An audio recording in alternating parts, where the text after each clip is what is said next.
করব প্রশ্ন 3 2 পরে করব। প্রশ্ন 3, মৃদু অ্যাসিড এবং তীব্র ক্ষারের প্রশমনতাপ ধ্রুব মান অপেক্ষা কম কেন? অর্থাৎ আমি যদি মৃদু অ্যাসিড নিই এবং তীব্র ক্ষার নিই, প্রশমনতাপের মানটা কত আসে? 57.34 না হয়ে 2 কিলোজুল কম হয়। কত হয়? 55। এর কারণটা কি? আচ্ছা, আমরা এখানে একটু বলবো যে যেহেতু প্রশমনতাপ শব্দের উচ্চারণ হলো, তাহলে অবশ্যই এখানে 1 মোল পানি তৈরি হবে। আর 1 মোল পানি যেহেতু তৈরি হলো, অবশ্যই 1 মোল H+ লাগবেই। আচ্ছা, দেখা যাক, কিন্তু এখানে তো আমি 1 মোল অ্যাসিড নিলে 1 মোল H+ পাবো না। তাহলে ব্যাপারটা আসলে কিভাবে হয়? অর্থাৎ এখানে 1 মোল H+ ম্যানেজ করা হয় কিভাবে? আমরা তো দেখি যে মৃদু অ্যাসিড খুবই 4% বিয়োজিত হয়।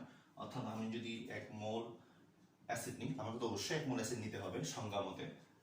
1 মোল অ্যাসিড নিলাম, কিন্তু আমি 1 মোল H+ পাবো না, যেহেতু এটি খুবই কম পরিমাণে বিয়োজিত হয়, যেটা বহুমুখী চিহ্ন দ্বারা বোঝানো হচ্ছে। আর আমরা বুঝছি কি দিয়ে? COOH দিয়ে। এখন তীব্র ক্ষার NaOH, এটি কিন্তু পুরোপুরি বিয়োজিত হয়। অর্থাৎ আমি যদি 1 মোল ক্ষার নিই, আমাকে তো 1 মোল ক্ষারে নিতে হবে সংজ্ঞা মতে। আমি 1 মোল কি পাবো? OH পাবো, যেহেতু এটি পুরোপুরি কি হয়? বিয়োজিত হয়।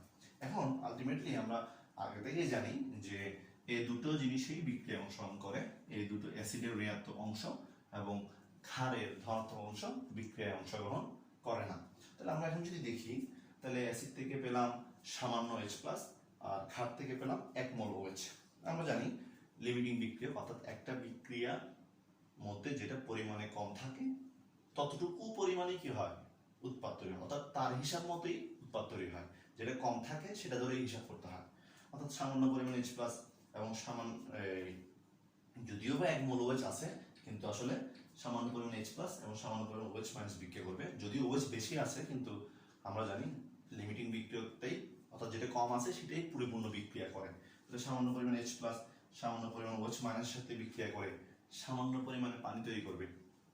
এখন যেহেতু 1 মোল H+ এবং 1 মোল OH- যুক্ত হয়ে যখন 1 মোল পানি তৈরি করে, তখন আমরা জানি 57 কিলোজুল তাপ শক্তি উৎপন্ন হয়, যেটাকে আমরা প্রশমনতাপ বলছি। তো যেহেতু তার মানে কি, অর্থাৎ এই H+ এর সাথে OH যুক্ত হয়ে যেটা H2O হয়, সেটা তাপ উৎপাদী বিক্রিয়া। এখন যেহেতু আমার এখানে 1 মোল H+ 1 মোল OH সাথে যুক্ত হচ্ছে না, ফলে 1 মোল পানি তৈরি হচ্ছে না, কিন্তু কিছু পানিতে তৈরি হচ্ছে। তো যেহেতু সামান্য পরিমাণ H+ এবং সামান্য পরিমাণ OH- মিলে সামান্য পরিমাণ পানি তৈরি করে, ওই পানি উৎপন্ন হওয়াটা যেহেতু তাপ উৎপাদী বিক্রিয়া, ফলে আমরা এখান থেকে কিছু তাপ পাবো। আমি আবারও বলছি, 1 মোল H+ ম্যানেজ করতে হবে, নাহলে প্রশমনতাপ বলা যাবে না। এখন দেখো, সামান্য পরিমাণে অ্যাসিডের সামান্য পরিমাণ H+, ক্ষারের সামান্য পরিমাণ OH সাথে যদিও 1 মোল আছে, কিন্তু যুক্ত হবে, এটা যেহেতু সামান্য, ও সামান্য, কারণ ও 1 মোল সাথে ও 1 মোল যুক্ত হয়, ও যেহেতু সামান্য, ও সামান্য, যুক্ত হয়ে সামান্য পানি তৈরি করবে, কিছু আমরা তাপ পাবো। এখন এই তাপটা কি করবে? এই যে অ্যাসিডটা ভাঙছে না, এই অ্যাসিডটাকে কিন্তু আমরা যদি তাপ দিই, তাহলে কিন্তু এই অ্যাসিডটা ভাঙবে, কারণ অ্যাসিডের ভাঙনটি তাপহারী বিক্রিয়া। অ্যাসিডের ভাঙনটি মৃদু যারা তড়িৎ বিশ্লেষ্য, অর্থাৎ যারা পানিতে কম দ্রবীভূত হয়, তাদেরকে উত্তপ্ত করলে তারা কিন্তু ভাঙার পরিমাণটা বাড়ে। তোমরা পড়ছো যে তাপমাত্রা বাড়ালে দ্রাব্যতা বৃদ্ধি পায়, অর্থাৎ দ্রবীভূত হওয়ার প্রবণতা বৃদ্ধি পায়। তো এখানে যে তাপটা উৎপন্ন হলো, সামান্য পরিমাণ পানি উৎপন্ন হওয়ার ফলে যে তাপটা উৎপন্ন হলো, সে তাপটা কিন্তু অ্যাসিডটাকে ভাঙতে সহায়তা করবে। অর্থাৎ তাপটা যখন পাবে, তখন বেশি পরিমাণে অ্যাসিড ভাঙতে শুরু করবে। এখানে আরেকটা কথা বলে রাখি, যখন সামান্য পরিমাণ H+, সামান্য পরিমাণ OH এর সাথে যুক্ত হবে, তখন তো সামান্য পরিমাণ H+ শেষ। আচ্ছা, ধরো OH-টা কিছু কিছু OH এর সাথে কিছু H+ যুক্ত হলো, তো এটা তো তীব্র, অর্থাৎ এটা একবারেই সব ভেঙে গেছে, এটা আর ভাঙার সুযোগ নেই, যেহেতু ভাঙার জিনিসই নেই, যা দিলাম তা সব ভেঙে গেল। কিন্তু এখানে এটা খুব সামান্য পরিমাণ দ্রবীভূত হয়ে সাম্য অবস্থায় পৌঁছে গেল, অর্থাৎ এটা আর ভাঙছে না। তো এখন এই OH-টা যখন H+ এর সাথে যুক্ত হবে,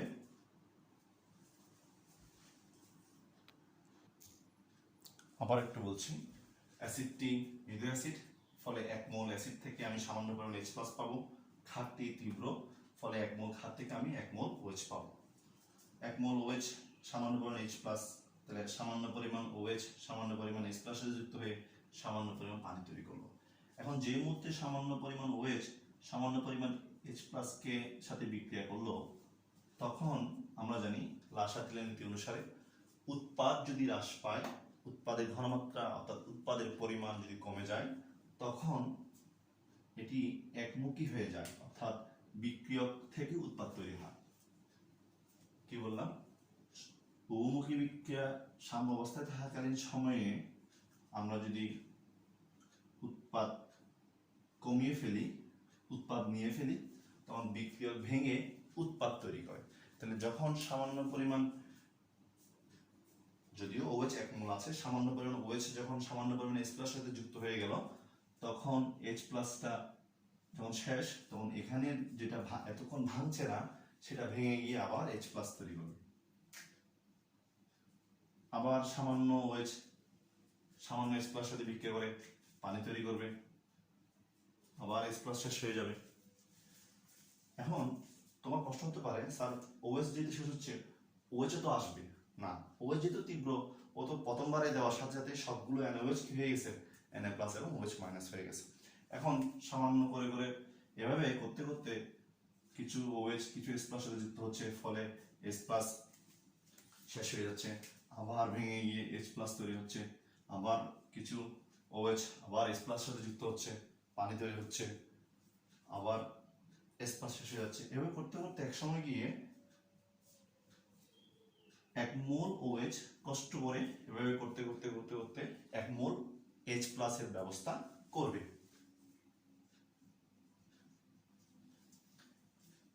ফলে 1 মোল পানি তৈরি হবে।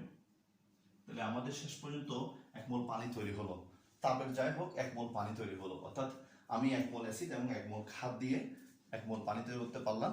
তবে সেক্ষেত্রে একটু ঝামেলা হচ্ছে কি, আমার OH-টা বারবার অ্যাসিডকে সাথে বিক্রিয়া করলো, অ্যাসিড H+ কমে গেল, আবার অ্যাসিডটা ভেঙে গিয়ে H+ তৈরি করলো, আবার OH ওর সাথে বিক্রিয়া করলো, আবার H+ কমে গেল, এটা ভেঙে গিয়ে, অর্থাৎ এক সময় কিছু একেবারে যদি সর্বশেষে বলি, এক পর্যায়ে গিয়ে 1 মোল অ্যাসিড পুরোটাই ভেঙে গিয়ে 1 মোল H+ তৈরি করে ফেলবে। এখন তাহলে প্রশমন তাপ, যেহেতু 1 মোল অ্যাসিড তৈরি হলো, প্রশমন তাপের মানটা কত হওয়ার কথা ছিল? -57.3 কিলোজুল। যেহেতু 1 মোল পানি তৈরি হলো, তাহলে প্রশমন তাপটা 57.3 কিলোজুল হলো না কেন? তাহলে আমরা এখন একটি প্রশ্ন উত্তর দিলাম যে আমরা পানি তৈরি করতে পারলাম, কিন্তু মানটা কম হবে কেন? এখানেও তো 1 মোল পানি তৈরি হলো। মানটা কম হওয়ার কারণ হচ্ছে এই যে OH বারবার যে, এখানে আমরা কি দেখতে পাচ্ছি, প্রথমবারে কিন্তু একসাথে অনেকগুলো 1 মোল H+ পাওয়া যায়নি, যেহেতু অ্যাসিডটা কি ছিল, মৃদু ছিল। যেহেতু অ্যাসিডটা মৃদু ছিল, একসাথে 1 মোল H+ পাওয়া যায়নি। বারবার ভাঙার ফলে এই যে অ্যাসিডটা কি ছিল, সাম্য অবস্থায় ছিল, এটা বারবার ভেঙে গিয়ে আমাকে 1 মোল H+ দিল। একসাথে কিন্তু H+ পাওয়া যায়নি, আস্তে আস্তে ভাঙতে ভাঙতে ভাঙতে এটা খুবই কম পরিমাণে বিয়োজিত হয়, 0.4%, কিন্তু আমি এক পর্যায়ে গিয়ে কিন্তু 1 মোল কি পেলাম, H+ পেলাম, অর্থাৎ পুরোপুরি ভাঙতে, আমি তাকে পুরোপুরি ভাঙতে বাধ্য করলাম। এই যে আমি মৃদু অ্যাসিডটাকে পুরোপুরি ভাঙলাম, এই ভাঙার জন্য কিছু তাপ খরচ হয়ে যায়। 1 মোল H+ এবং 1 মোল OH- মিলে যে পানি তৈরি হলো, সেই পানি তৈরির ফলে অবশ্যই এখানেও তাপ উৎপন্ন হলো কতটুকু? 57.3 কিলোজুল। অবশ্যই তাপ উৎপন্ন হচ্ছে, কারণ ওরা তো 1 মোল H+ এবং 1 মোল OH মিলে 1 মোল পানি তৈরি হলে অবশ্যই তাপটা কত? Fixed 57.3 kilojoule. কিন্তু এখানে আমার একটি খরচের ব্যাপার আছে। খরচের ব্যাপারটা কি? যে অ্যাসিডটাকে ভাঙতে, যেহেতু অ্যাসিডটা কি মৃদু অ্যাসিড, এটা পুরোপুরি ভাঙতে কিছু তাপ আমার খরচ হয়ে যায়। যেহেতু মৃদু অ্যাসিডটা ভাঙতে কিছু তাপ খরচ হয়ে যায়, তাহলে খরচ উৎপন্ন ডেলেস দিয়ে লিখি মাইনাস কত?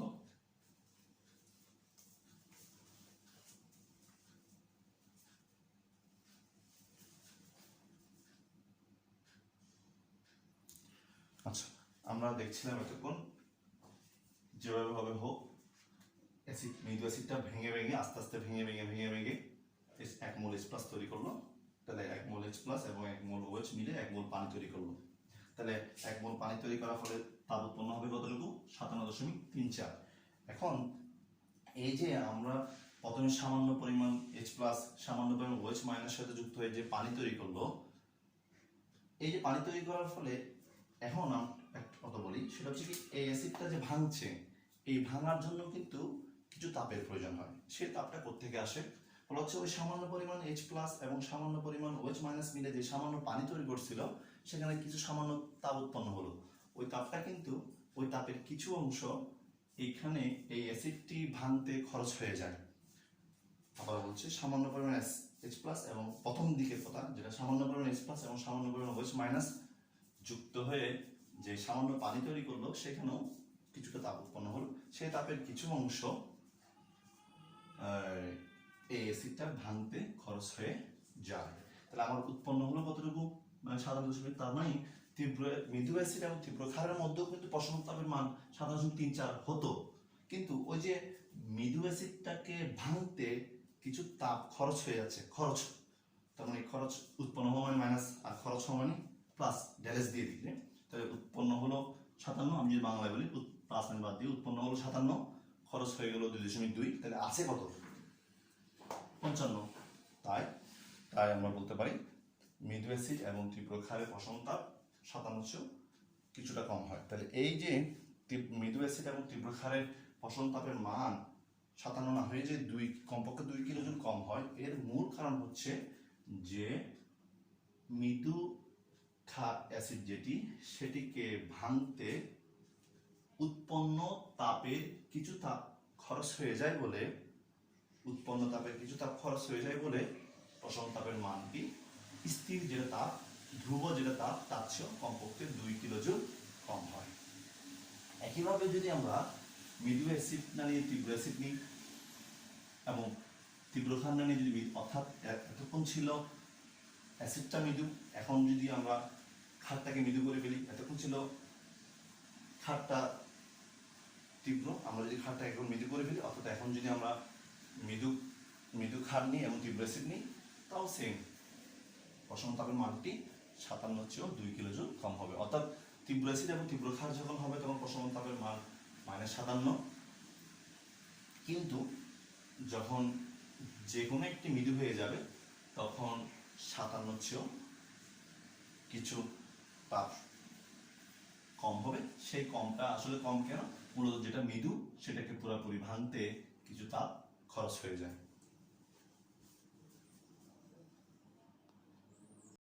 তাহলে তোমার মনে প্রশ্ন হতে পারে যে স্যার তাহলে কি তীব্র অ্যাসিড এবং তীব্র ক্ষার কি ভাঙতে হয় না? দেখো আসলে ওই যে আমরা একটা কথা বলছিলাম, তীব্র অ্যাসিড এবং তীব্র ক্ষার বলার কি দরকার ছিল? যারা তীব্র অ্যাসিড, আমি যদি 1 মোল নিই 1 মোল H+ পাবো, 1 মোল তীব্র ক্ষার নিই 1 মোল OH পাবো, কারণ তারা পুরোপুরি বিয়োজিত হয়। তো যেহেতু তারা পুরোপুরি বিয়োজিত হয়, তারা 1 মোল মিলে পানি তৈরি করবে, তাপ উৎপন্ন হবে কত? -57.34 কিলোজুল। অর্থাৎ H+ এবং OH মাইনাস বিক্রিয়া করলে 1 মোল H+ 1 মোল OH মাইনাস বিক্রিয়া করে পানি তৈরি করলে 57.34 কিলোজুল তাপশক্তি উৎপন্ন হবে। এখন এই যে তাপশক্তি উৎপন্ন হলো, এটা তো আর কোথাও খরচ হচ্ছে না। কোনো অ্যাসিডটাকে ভাঙতে বা কোনো ক্ষারকে ভাঙতে কি খরচ হচ্ছে না, যেহেতু এরা তীব্র অ্যাসিড তীব্র ক্ষার ওরা পুরোটাই ভেঙে গেছে। তো যেহেতু তীব্র অ্যাসিড এবং তীব্র ক্ষারে পুরোটাই ভেঙে যায়, তাহলে 1 মোল H+ এবং 1 মোল OH মাইনাস পাই, আমরা 1 মোল পানি পাই, যে তাপ উৎপন্ন হয় সেই তাপটা আর কোনো জায়গায় খরচ হয় না, কারণ খরচ হওয়ার জায়গা নেই, ওরা পুরোটাই ভেঙে গেল। তাহলে তীব্র অ্যাসিড এবং তীব্র ক্ষারের ক্ষেত্রে যেহেতু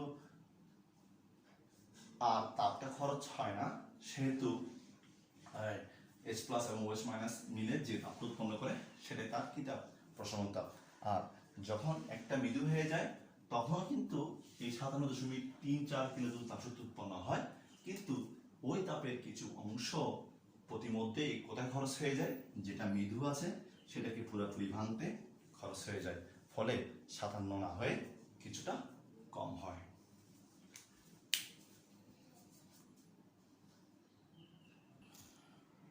ধন্যবাদ সবাইকে, আজ এই পর্যন্তই। সবাই ভালো থাকবে।